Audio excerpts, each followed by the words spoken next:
Welcome students, कैसे हैं आप सभी लोग। आपका अपने चैनल क्विक स्मार्ट टिप्स में बहुत बहुत स्वागत है। जैसा कि हम सीटेट साइंस पेपर 2 की तैयारी कर रहे हैं और हमने अपनी सारी तैयारी को कंप्लीट कर लिया है और लास्ट में हम इंपॉर्टेंट चीज़ें देख रहे हैं, कुछ इंपॉर्टेंट टॉपिक्स देख रहे हैं, कुछ इंपॉर्टेंट क्वेश्चन देख रहे हैं, ताकि जो तैयारी है आपकी वो बिल्कुल बेस्ट हो जाए। अगर किसी ने अभी तक भी थ्योरी नहीं देखी है, जिसमें हमने 28 क्लासेज में 31 टॉपिक करे हैं, डिस्क्रिप्शन बॉक्स में भी लिंक मिल जाएगा और कमेंट बॉक्स में आप मुझे कमेंट कर सकते हैं। पेडागोजी इन वन शॉट, चाहे पेडागोजी के प्रीवियस ईयर हों, चाहे आपके कंटेंट के प्रीवियस ईयर हों, सब कुछ आपको बहुत अच्छे से करा रखा है। प्लेलिस्ट में आपको सब कुछ मिल जाएगा। और आज की क्लास में हम ये 15 क्वेश्चन देखेंगे जो बहुत ही बेहतरीन एनसीईआरटी के क्वेश्चन हैं और इनसे आपको पक्का बहुत ज़्यादा हेल्प होगी एग्जाम में। तो एक तरह के बहुत ही बेहतरीन क्वेश्चन मैंने सेलेक्ट करे हैं आप लोगों के लिए आज के टेस्ट में। टेस्ट कहेंगे या एक तरह का रिवीजन कहेंगे। तो ये क्वेश्चन आपको बहुत ज़्यादा मदद करेंगे एग्जाम में। तो चलिए शुरू करते हैं क्लास और देखते हैं अपना पहला क्वेश्चन। देखते हैं प्रैक्टिस सेट का first question. The method of preparing compost with the help of earthworm is called. केंचुओं की मदद से खाद्य तैयार करने की विधि को क्या कहा जाता है? तो यहाँ पर सीधा सा आंसर होगा option number B, vermicomposting. जब हम केंचुए अर्थवॉर्म से खाद को प्राप्त करते हैं तो वो हमारा वर्मी कंपोस्टिंग होता है। और ये इंपॉर्टेंट क्वेश्चन है, आपको ध्यान रखना है।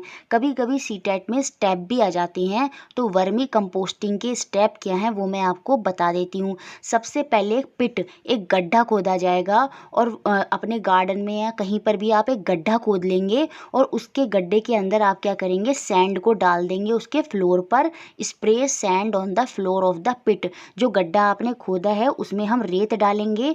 उसके बाद क्या करेंगे, कुछ वेजिटेबल के छिलके, फ्रूट के वेस्ट, जो हमारा वेस्ट मटेरियल है, वेस्ट सब्सटेंस है जिसको हमें खाद बनाना है, वो सारा हम इसके ऊपर डालेंगे, जिसमें पहले हमने सैंड को डाला है। उसके बाद थोड़ी सी बूंदे पानी की डालेंगे ताकि जो मॉइस्चर है वो बना रहे।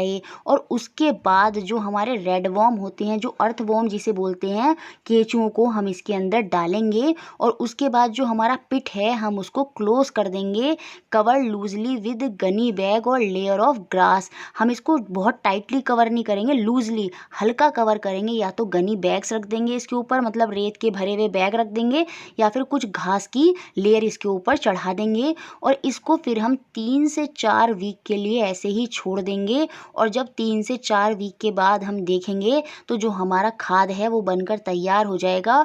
और ये खाद किस टाइप का होगा, ये वर्मी कंपोस्ट होगा, जो कि किससे प्राप्त होगा, अर्थवॉर्म से प्राप्त होगा, केंचुओं से प्राप्त होगा। तो ये स्टेप भी आपको याद रखने हैं। पहले डिग करेंगे, फिर सैंड डालेंगे, उसके बाद वेजिटेबल के पील्स, फ्रूट का वेस्ट डालेंगे, और उसके बाद थोड़ा सा पानी डालेंगे। उसके बाद उसमें रेड वॉर्म्स डालेंगे, फिर उसको लूजली कवर कर देंगे और 3 से 4 हफ्तों के लिए छोड़ देंगे। और वही मेथड आपका वर्मी कंपोस्ट होगा। तो ऑप्शन नंबर बी यहाँ पर बिल्कुल सही है। Next question, question number second. और ये एक्सपेरिमेंट आपने काफ़ी बार बचपन में किया होगा। Anita took an empty plastic bottle, turned it upside down and dipped it open mouth into a bucket filled with water. He then tilted the bottle slightly and made the following observation.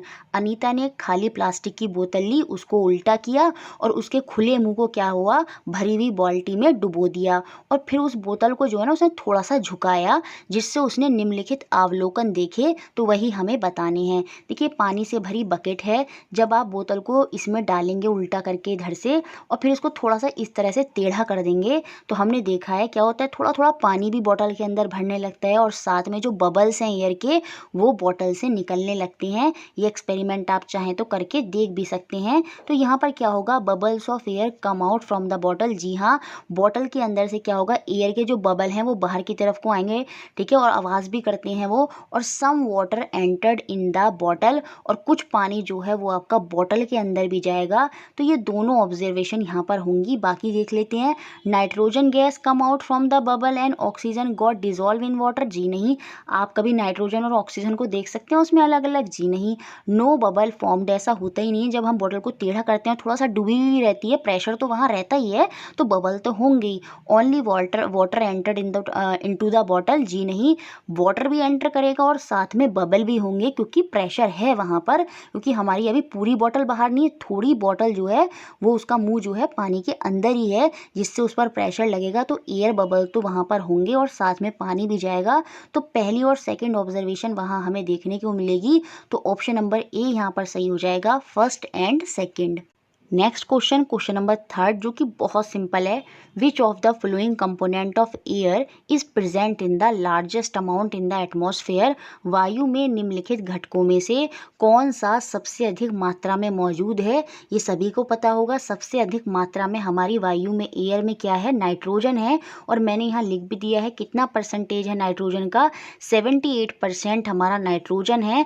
Approx 21 क्या है हमारा oxygen है। और remaining क्या है हमारी 1% जो है carbon dioxide, water vapour and few other gases and dust particle. ये सब मिलके पूरा हमारा एटमॉस्फेयर बनाते हैं। याद रखिए, ऑक्सीजन और नाइट्रोजन 78% और 21%, बाकी 1% में कार्बन डाइऑक्साइड, वाटर वेपर और अदर गैसेज और डस्ट पार्टिकल भी आते हैं। तो यहाँ पर आपका आंसर ऑप्शन नंबर ए है। Next question number 4, wells are fed by. कुओं को कहाँ से प्राप्त किया जाता है? कैसे कुएं बनाए जाते हैं? तो वो उन जगहों पर कुएं बनाए जाते हैं जहाँ अंडरग्राउंड वाटर होता है, वहाँ पर ही कुओं को खोदा जाता है। तो यहाँ पर आंसर होगा वेल आर फेड बाय, कहाँ से? Option number D, underground water से, भूजल द्वारा प्राप्त किया जाता है। याद रखिए, रेन वाटर मत कर देना कि बारिश के पानी से वेल जो है वो फेड होते हैं। जी नहीं, कुएं हमें कहाँ से मिलते हैं? अंडरग्राउंड वाटर से। पानी जो कुओं में आता है वो नीचे से जो पानी है रिसकर, वो आपका वेल्स तक, आपके कुओं तक पहुंचता है। तो भूमि का जल होता है, अंडरग्राउंड वाटर होता है। तो ऑप्शन नंबर डी यहाँ पर बिल्कुल सही है। Next question number 5, transpiration is a process in which plant. वाष्पोत्सर्जन एक प्रक्रिया है जिसमें पौधे क्या करते हैं? पानी को बाहर निकाल देते हैं जल वाष्प की फॉर्म में, वाटर वेपर की फॉर्म में। तो यहाँ आंसर होगा option number D, release water vapour, जल वाष्प को निकालते हैं। क्योंकि देखिए, पानी जो प्लांट होते हैं ना, उनको सारा पानी नहीं चाहिए होता है जो वो रूट से लेते हैं। उनको कुछ ही पानी की ज़रूरत होती है अपने काम करने में, भोजन बनाने में। बाकी पानी को 97 to 98% पानी को वो बाहर निकाल देते हैं। कहाँ से? अपनी पत्तियों में से, अपने फूलों में से, उसको बाहर निकाल देते हैं जल वाष्प की फॉर्म में। और जब पानी बाहर निकलता है पौधे में से, तो वही आपका ट्रांसपिरेशन है। और यही कारण है जो आपके पेड़ पौधे होते हैं उसके आसपास का जो एरिया होता है वो ठंडा होता है। क्यों? क्योंकि वो पानी को बाहर निकालते हैं वाटर वेपर की फॉर्म में, जिससे एरिया जो है वो ठंडा रहता है। तो ऑप्शन नंबर डी यहाँ पर बिल्कुल सही है। Next question number 6, choose the incorrect statement. यहाँ पर हमें गलत कथन को चुनना है। A switch is the source of electric current in a circuit. एक जो स्विच होता है वो हमारे सर्किट, हमारे परिपथ में विद्युत प्रवाह का स्रोत होता है। जी नहीं, विद्युत प्रवाह का जो स्रोत होता है, इलेक्ट्रिक करंट का जो सोर्स है, वो हमारा इलेक्ट्रिक सेल होता है। सेल में पॉजिटिव निगेटिव चार्ज होते हैं, उन्हीं का प्रवाह होता है। तो वही हमारा इलेक्ट्रिक करंट का फ्लो कराते हैं सर्किट में, ना कि स्विच। तो यही ऑप्शन हमारा गलत हो जाएगा। यहाँ पर अगर इलेक्ट्रिक सेल लिखा होता तब ये यहाँ पर सही होता। वही सोर्स होता है हमारा इलेक्ट्रिक करंट का in a circuit. A switch help to complete और ब्रेक द सर्किट। जी हाँ, स्विच जो होता है ऑफ कर देते हैं तो ब्रेक हो जाता है, ऑन कर देते हैं तो फिर वो इलेक्ट्रिक करंट जो है, विद्युत का प्रवाह जो है वो उसमें चालू हो जाता है। तो ये बात तो सही है। A switch help us to use electricity as per our requirement. जी हाँ, हमारी उपयोगिता के अनुसार ही हम क्या करते हैं, विद्युत का यूज़ कर पाते हैं स्विच के माध्यम से। जब हमें लाइट की ज़रूरत नहीं है तो हम उसको ऑफ कर देते हैं, और जब हमें ज़रूरत है तब हम उसको जलाते हैं। When the switch is open there is an air gap between its terminal. जी हाँ, एयर जो है वो करंट का चालक नहीं होती है, तो इसीलिए उसमें एयर गैप रखा जाता है कि जब हमारा स्विच ओपन है, ताकि जो इलेक्ट्रिक करंट है वो उसमें प्रवाह ना कर पाए, तो वहाँ पर एयर का गैप होता है उनके टर्मिनल के बीच में। ये बात भी बिल्कुल सही है। तो गलत कथन कौन सा है यहाँ पर? Option number A. Next question number 7, Ram observe the shadow of tree at 8 AM, 12 noon and 3 PM। Which of the following statement is closest to her observation about the shape and the size of shadow. Ram ने सुबह 8 बजे, दोपहर 12 बजे और अपरा मतलब जब शाम का समय आने वाला है 3 बजे एक पेड़ की छाया देखी। निम्नलिखित में से कौन सा कथन छाया के आकार और आकृति के बारे में अवलोकन के लिए सबसे करीब है? देखिए यहाँ पर जो होगा ना, both the shape and the size of the shadow of a tree will change. पेड़ की जो छाया का आकार और आकृति है वो दोनों ही बदलेंगे। देखिए ये पेड़ है, जब पेड़ के पास लाइट आ रही होगी तो पेड़ जो है बड़ा दिखेगा, और जब लाइट बहुत ज़्यादा पास आ जाएगी, क्लोजेस्ट हो जाएगी, तो पेड़ जो है वो थोड़ा चौड़ा दिखने लगेगा, उसकी शेप भी बदल जाएगी और वहाँ पर उसका साइज़ भी बदलेगा। क्योंकि लाइट अलग अलग समय पर पड़ रही है तो हर समय पर क्या होगा, उसकी शेप और साइज़ जो है अलग अलग होगी। कभी लाइट पास होगी, कभी बिल्कुल उसके ऊपर हो जाएगी और कभी लाइट दूर हो जाएगी, तो जिससे उसकी शेप और साइज़ दोनों पर ही फ़र्क पड़ेगा। जितनी पास वो आती जाएगी उतनी वो बड़ी और उतनी वो चौड़ी हो जाएगी, वाइड हो जाएगा पेड़, तो वहाँ पर शेप और साइज़ कैसी हो गई, दोनों बढ़ गए। लेकिन जितनी लाइट दूर होगी पेड़ जो है उसकी छाया छोटी बनेगी और वो जो उसका आकार होगा वो भी उसका पतला हो जाएगा। तो यहाँ पर दोनों चीज़ों में फ़र्क आएगा, both the shape and the size, उसकी आकार और उसकी आकृति दोनों ही बदलेंगे। तो ऑप्शन नंबर सी यहाँ पर बिल्कुल सही है। Next question, question number 8, which of the following is the correct match between the characteristic of stem and the category of plant. निम्नलिखित में से कौन तने की विशेषता और पौधों की श्रेणी के बीच में सही मेल खाता है, ये हमें बताना है। Weak stem which can not stand upright are creeper. जी हाँ, जैसे उसमें आ जाते हैं आपके वाटरमेलन, तरबूज, खरबूज, कद्दू, ये सब क्या होते हैं, जो काशी फल है ये सब क्या है, ये क्रीपर्स हैं। इनके जो तने होते हैं ना वो सीधे खड़े नहीं हो सकते, क्योंकि जो इनका फ्रूट आ रहा है वो बहुत भारी होता है, तो इसलिए ज़मीन पर ही होते हैं और ये हमारे क्रीपर होते हैं। इनकी वीक स्टेम होती है और ये यहाँ पर सही मैच ही पूछ रहा था, तो ऑप्शन नंबर ए ही यहाँ पर करेक्ट मैच होगा। बाकी सब भी हम देख लेते हैं। देखिए जो हर्ब्स होती है ना वो हमारे स्मॉल साइज प्लांट होते हैं विद ग्रीन टेंडर स्टेम। उनकी हरी टेंडर स्टेम होती है जिसमें हमारे क्या आ जाएंगे, गेहूँ, धान, जैसे पटैटो, टमाटो का पौधा, ठीक है, जैसे जिंजर का पौधा। तो ये पौधे क्या होते हैं, इनकी जो स्टेम होती है ना वो ग्रीन होती है बिल्कुल, और टेंडर होती है, बिल्कुल मुलायम होती है, ठीक है, तो इनकी स्टेम ऐसी होती है। तो ये हमारे हर्ब्स होंगे। तो ग्रीन टेंडर स्टेम इन्होंने बोल दिया शब्स। जी नहीं, ये किसकी होती है ग्रीन टेंडर स्टेम, ये हमारे हर्ब्स की होती है।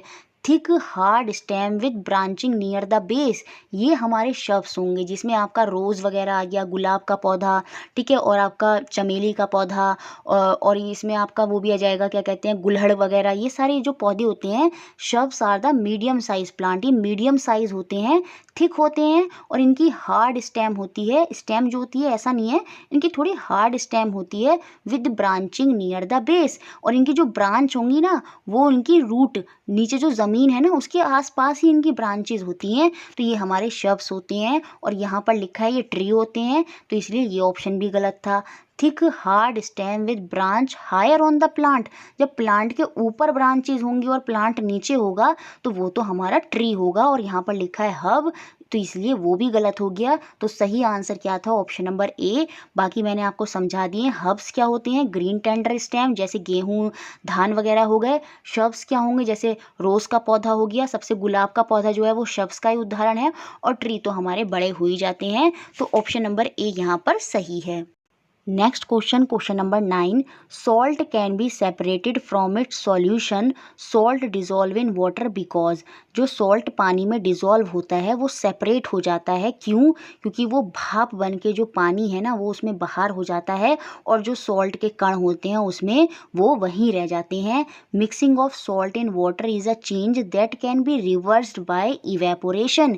और ये समुद्र में होता है, समुद्र का पानी जो होता है वो नमकीन होता है, लेकिन जैसे ही सूरज का प्रकाश आता है तो वहाँ पर इवेपोरेशन होता है, वाष्पोत्सर्जन होता है, जिससे जो पानी है वो ऊपर चला जाता है, लेकिन जो सॉल्ट है ना वो उसमें बही रह जाता है। तो वहाँ से हम जो सॉल्ट पानी में डिज़ोल्व था ना, इवेपोरेशन के माध्यम से, वाष्पीकरण के माध्यम से हम उसको वहाँ से अलग कर सकते हैं। तो याद रखिए ये चेंज कैसा है, रिवर्स चेंज है और ये फिजिकल चेंज होगा, केमिकल चेंज नहीं होगा। यहाँ पर भौतिक परिवर्तन हुआ, कोई नया पदार्थ बनकर तैयार नहीं हुआ। सॉल्ट को पहले हमने पानी में डिज़ोल्व करा और फिर से हमने उसको इवेपोरेशन, वाष्पीकरण के माध्यम से फिर से हमने अपने सॉल्ट को प्राप्त कर लिया। तो कोई नई चीज़ बनकर तैयार नहीं हुई। तो ये फिजिकल चेंज है। Mixing of salt in water is a change that can be reversed bye evaporation. पानी में नमक का मिलाना एक ऐसा परिवर्तन है जिसे वाष्पीकरण द्वारा फिर से प्राप्त किया जा सकता है। तो याद रखिए यहाँ पर आंसर ऑप्शन नंबर डी है। नेक्स्ट क्वेश्चन, क्वेश्चन नंबर 10, जो कि पिछले क्वेश्चन से ही रिलेट करता हुआ है। देखिए दोस्तों, अगर आपको वीडियो अच्छी लगी है, सारे क्वेश्चन पसंद आ रहे हैं, तो सभी स्टूडेंट को वीडियो लाइक कर देनी है। जिसने भी नहीं किया है लाइक, तो वो अभी का भी लाइक करेगा, ठीक है। In an activity a teacher dissolve a small amount of copper sulphate, solid copper sulphate in a tumbler half filled with water. एक पानी का भरा हुआ टम्बलर है, उसमें सॉलिड का कॉपर सल्फेट एक टीचर उसके अंदर डालता है। तो जब सॉलिड का कॉपर सल्फेट उसके अंदर डाला जाएगा तो वो उसके अंदर घुल जाएगा, ठीक है। तो which method would you use to get back solid copper sulphate from the solution. उस सॉल्यूशन में से, उस विलियन में से अब आप फिर से वो सॉलिड का कॉपर सल्फेट कैसे प्राप्त करेंगे, ये हमें बताना है। एक विधि में एक शिक्षक ने पानी भरे टम्बलर में ठोस कॉपर सल्फेट की एक छोटी मात्रा को भंग किया मतलब वो उसमें डिजॉल्व हो गया। तो समाधान से ठोस तांबा है कॉपर सल्फेट प्राप्त करने के लिए आप किस विधि का उपयोग करेंगे। सेम वही विधि यूज होगी यहाँ पर भी, इवेपोरेशन, वाष्पीकरण। इससे क्या होगा, जो पानी है वो उसमें भाप बनकर निकल जाएगा और जो सॉलिड का कॉपर सल्फेट के क्रिस्टल हैं वो वहाँ पर वापस फिर से मिल जाएंगे सॉलिड की फॉर्म में ही। तो याद रखिए ये कैसे हो सकता है, ये इवेपोरेशन, वाष्पीकरण से हो सकता है। तो ऑप्शन नंबर बी यहाँ पर बिल्कुल सही है। Next question, question number 11, 4 mixture are given below. 4 मिश्रण हमें नीचे दिए हैं। Which of these can be separated by the method of winnowing. निम्नलिखित में से कौन सा विनोइंग विधि के द्वारा अलग किया जा सकता है, ये हमें बताना है। सबसे पहले हमें समझना होगा विनोइंग क्या होता है।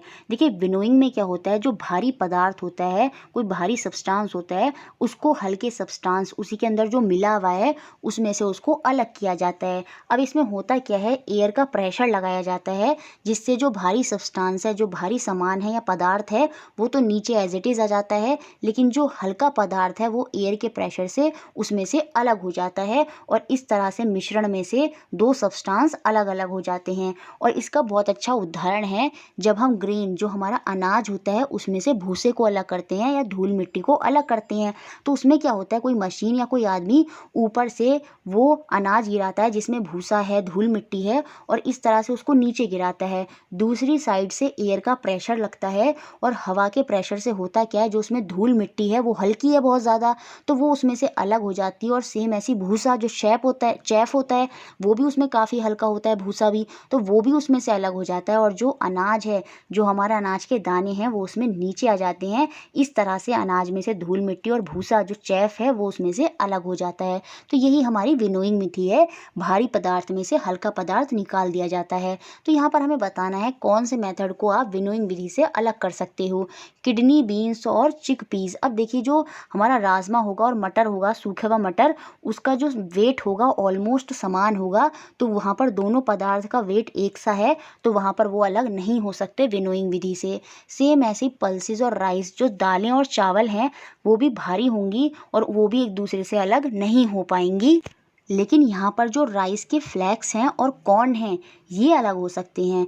राइस फ्लैक्स क्या होते हैं, जो आपने पोहा देखा होगा ना, पिसा हुआ चावल होता है मोटा सा, उसको दबा हुआ होता है, बिल्कुल पिचका हुआ सा, एक पतला सा पत्ते की तरह होता है, वो आपका राइस फ्लैक्स होता है, जिसे हम पोहा भी बोलते हैं। और जो कॉर्न होंगे, जो हमारा मक्का होगा, वो तो भारी होगा। और जो राइस के फ्लैक्स होंगे वो बहुत हल्के होते हैं, बहुत पतले से होते हैं। पोहा आपने अगर देखा होगा तो उसका जो राइस का एक फ्लैक्स होता है वो बहुत ही पतला होता है, बहुत हल्का होता है। तो जब हवा का प्रेशर आएगा तो राइस का फ्लेक्स जो है वो कॉर्न में से अलग हो जाएगा।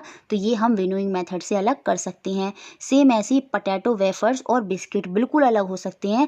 पोटैटो का जो वेफर्स होगा वो बहुत ही हल्का होगा, उसका वेट जो है बहुत ही हल्का होता है, और जब एयर का प्रेशर आएगा तो वो बिस्किट में से अलग हो जाएगा। तो थर्ड और फोर्थ जो हमारे मिक्सचर हैं इनको हम विनोइंग मेथड से अलग कर सकते हैं, और ऐसा ऑप्शन हमारा डी है, थर्ड एंड फोर्थ ये दोनों ही विनोइंग विधि से अलग हो जाएंगे।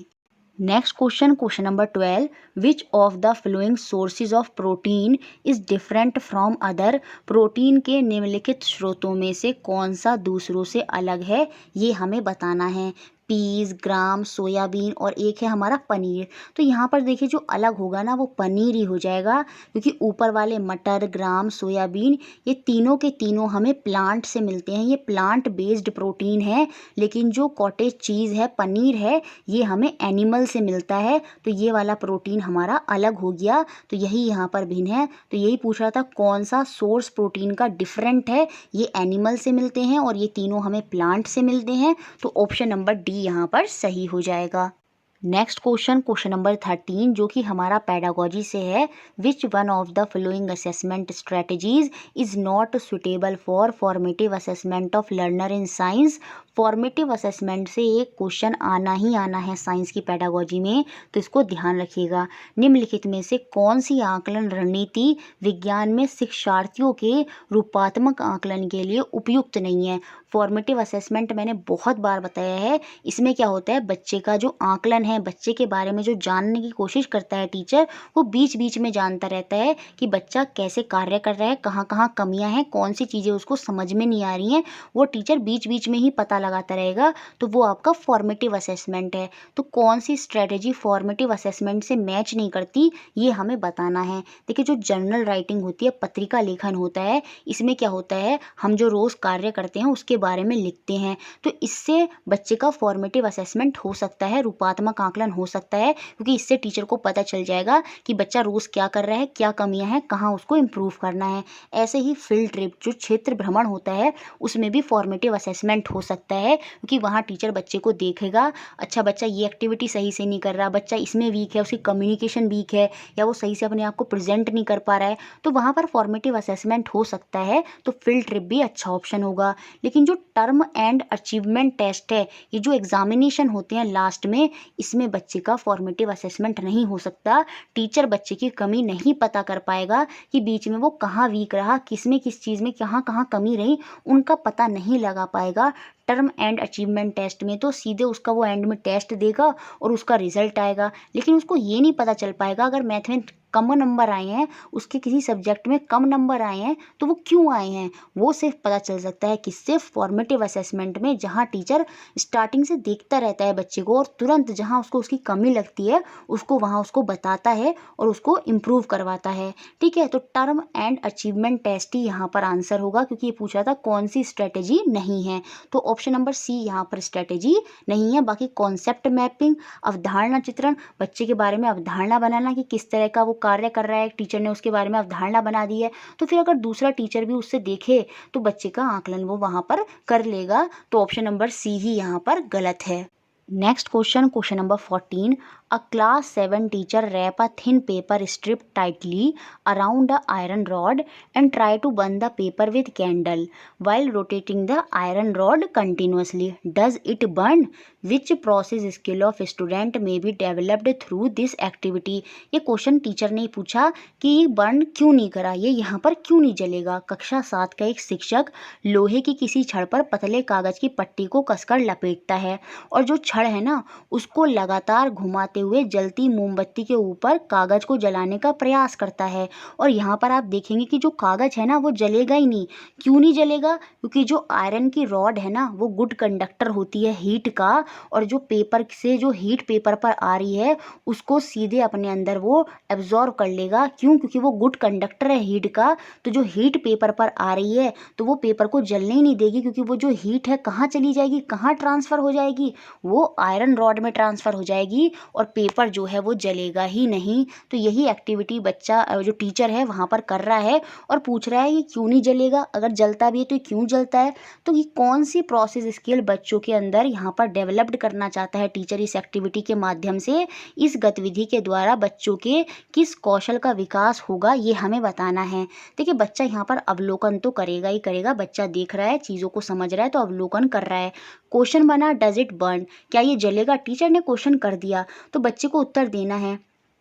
अगर वो नहीं जला है तो बच्चे पूछेंगे सर ये क्यों नहीं जला है, तो टीचर वहाँ पर आंसर देगा क्या, क्योंकि यहाँ पर क्लासिफिकेशन हो गया कि ये गुड कंडक्टर है इसीलिए क्या हुआ ये नहीं जल पाया। ठीक है, अगर ये बैड कंडक्टर होता हीट का तो पेपर जल जाता, क्योंकि पेपर के अंदर जो हीट पहुँची वो दूसरे सब्सटेंस में जाती ही नहीं, क्योंकि वो बैड कंडक्टर होता तो वहाँ पर तो पेपर जल जाता। लेकिन यहाँ पर पेपर नहीं जला क्योंकि जो पेपर की हीट थी वो आपकी आयरन रॉड में ट्रांसफ़र हो गई। इस तरह से टीचर आंसर देगा। तो यहाँ पर बच्चे परिकल्पना भी करेंगे, क्योंकि क्वेश्चन पूछा टीचर ने तो बच्चे सीधी सी बात है परिकल्पना करेंगे, हाइपोथेसिस तो ज़रूर करेंगे। उसके बाद बच्चे कंफ्यूज होंगे क्वेश्चनिंग आएगा या क्लासिफिकेशन आएगा। क्वेश्चनिंग नहीं होगा, टीचर यहाँ पर क्वेश्चन खुद ही पूछ रहा है, वो बच्चों को सोचने के लिए और वहाँ पर उनका वर्गीकरण करने के लिए कि कौन सा गुड कंडक्टर है बैड कंडक्टर है, ये चीज़ का क्लासिफिकेशन करवाना चाहता है। तो यहाँ पर जो आंसर होगा ऑप्शन नंबर ए होगा, अवलोकन, परिकल्पना और वर्गीकरण। यहाँ पर वर्गीकरण हुआ गुड कंडक्टर और बैड कंडक्टर के बीच में, बच्चों को कुछ पता चला तो क्लासिफिकेशन हुआ, ना कि क्वेश्चनिंग। क्वेश्चनिंग तो टीचर कर ही रहा है, वहाँ पर तो जवाब होगा ही, बच्चे जवाब देंगे, पूछेंगे, टीचर भी पूछ रहा है, तो क्वेश्चनिंग स्किल वहाँ पर डेवलप नहीं करना चाहता टीचर। टीचर जब उस चीज़ को समझा रहा है तो सीधी सी बात है उसको क्लासीफाई करेगा, उसको बताएगा कि ऐसा क्यों हो रहा है, ये गुड कंडक्टर है इस वजह से हो रहा है। तो वो क्लासिफिकेशन भी, वर्गीकरण भी वहाँ पर सिखाना चाहता है। इसलिए आंसर जो होगा यहाँ पर ऑप्शन नंबर ए होगा। नेक्स्ट और last question, question number 15, a student want to discuss swine flu showing a newspaper clipping, the disease is not mentioned in his textbook as a science teacher you. एक शिक्षार्थी समाचार पत्र की clipping को प्रदर्शित करते हुए स्वाइन फ्लू के बारे में चर्चा करना चाहता है, पाठ्य पुस्तक में इस रोग के बारे में उल्लेख नहीं है। एक विज्ञान शिक्षक के रूप में आप क्या करेंगे? Would read the news clipping in a class but tell student it is not a part of syllabus hence it is not important. ऐसा कभी नहीं करेंगे। यहाँ पर टीचर को बच्चे की क्यूरियोसिटी को शांत करना है, जिज्ञासा को शांत करना है और आगे भी उसको प्रोत्साहित करना है कि आप ऐसी चीज़ें करो। तो यहाँ पर तो आपने बच्चे को डिमोटिवेट कर दिया, भले ही चाहे आपने न्यूज़पेपर की क्लिपिंग पढ़ी लेकिन बच्चे से ये बोला कि ऐसा है, अब ये इंपॉर्टेंट नहीं है, सिलेबस का हिस्सा नहीं है, तो ऐसी चीज़ें मत करो। तो इससे बच्चे की जो क्रिएटिविटी है, बच्चा नई नई चीज़ें जानना चाहता है तो वो तो जान ही नहीं पाएगा, भले ही चाहे वो सिलेबस का पार्ट है या नहीं है। टीचर को फिर भी बताना है, क्योंकि स्वाइन फ्लू जो है वो साइंस से ही रिलेट करता है, भले ही चाहे उनके सिलेबस में है या नहीं है। तो ये ऑप्शन हो गया गलत। Would discuss swine flu and tell children to bring more science related article to the class. जी हाँ, स्वाइन फ्लू के बारे में चर्चा करेंगे और कक्षा में विज्ञान से संबंधित और अधिक चीज़ें लाने के लिए बच्चे से कहेंगे। ये बात यहाँ पर बिल्कुल सही है। एक तो आपने डिस्कस किया, जो बच्चा लेके आया तो उससे बच्चे को लगेगा कि मैं कुछ नई चीज़ लेके आया और टीचर ने उसको अच्छे से उस पर रेस्पॉन्स दिया, और साथ में टीचर बच्चे से ये भी कहेगा कि आगे भी इस तरह के जो साइंस से रिलेटेड कॉन्सेप्ट हैं वो आप लाते रहिएगा। तो ये चीज़ यहाँ पर उसकी क्रिएटिविटी को भी बढ़ावा दे रहा है और जो उसकी जिज्ञासा है उसको भी शांत कर रहा है। तो ऑप्शन नंबर सेकंड ही यहाँ पर बिल्कुल सही है। बाकी थर्ड ऑप्शन क्या है?